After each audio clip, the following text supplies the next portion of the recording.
की आपल्या समाजामध्ये जे दोष आहेत त्यातले बहुवांशी दोष हे त्याच्या धर्मांधतेमुळे, देवांधतेमुळे, अंधश्रद्धेमुळे निर्माण झालेले आहेत. तो समाज अत्यंत दैववादी झालेला आहे, परिणामी अत्यंत नाकर्ता झालेला आहे आणि त्यामुळे या समाजाला जागं करणं म्हणजे त्याच्यामधली ही अंधश्रद्धा नाहीशी करून टाकणं, त्याच्याशिवाय हा समाज हलणार नाही.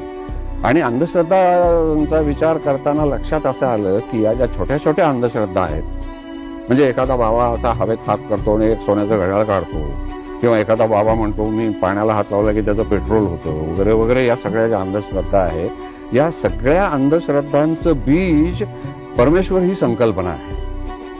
हा बाबा घड्याळ कसं करतो, सोन्याचं घड्याळ कसं काढतो हवेतून, तर त्याला एक दैवी शक्ती आहे.